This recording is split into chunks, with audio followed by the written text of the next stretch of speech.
సత్తుపల్లి మండలంలో ఒక palm oil అయితే డ్రిప్ అనేది మనకి వినూత్న పద్ధతిలో వారు అమర్చడం జరిగింది.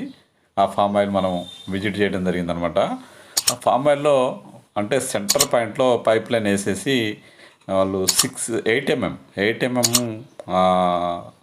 స్ప్రింక్లర్ పైప్కి 8 mm పైప్ వేసేసి వాళ్ళు సెంటర్లో పైప్ లైన్ వేసేసి ఇవ్వడం జరుగుతుంది. అంటే చిన్నప్పుడు మొక్కలప్పుడు కుదరదు, కానీ ఆ ఫామ్ ఆయిల్ ఒక 6-7 సంవత్సరాల తర్వాత మనం ఇట్లా అమర్చుకున్నట్టయితే ఇది ఒక 4 చెట్లు కవర్ చేస్తుంది. అంటే 3 feet స్టాండ్ ఉంటుంది.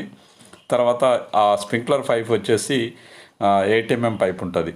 అప్పుడు మనకి ట్యాంక్ కూడా అవసరం లేదనమాట. ఫిల్టర్ ట్యాంకులు కానీ ఏవి కూడా అవసరం లేదు, ఎందుకంటే అది పెద్ద పైప్ కాబట్టి ఎక్కడ కూడా డస్ట్ పట్టి జామ్ అయ్యే ఛాన్స్ లేదని రైతు చెప్పారనమాట. ఇంతకుముందు మామూలుగా చిన్నప్పుడు మాత్రం స్మాల్ స్ప్రింక్లర్తో ఇచ్చారంట.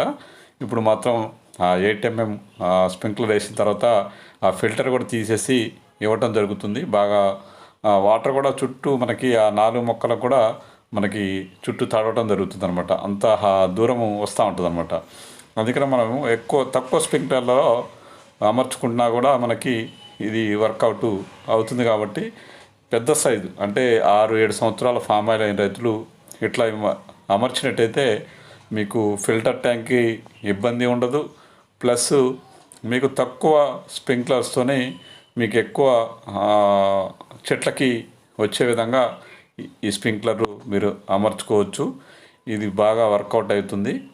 నేను కూడా మొత్తం చూశాను. దాదాపు 6 ఎకరాలు ఫామ్ ఆయిల్ అనమాట. అది దాదాపు ఒక 10 years అయి ఉంటుంది. ఇది కాకపోతే మన 6 years కానుంచి మనం ఇలాంటి స్ప్రింక్లర్ అమర్చుకున్నట్టయితే మంచి ఫలితాలు ఉంటాయి.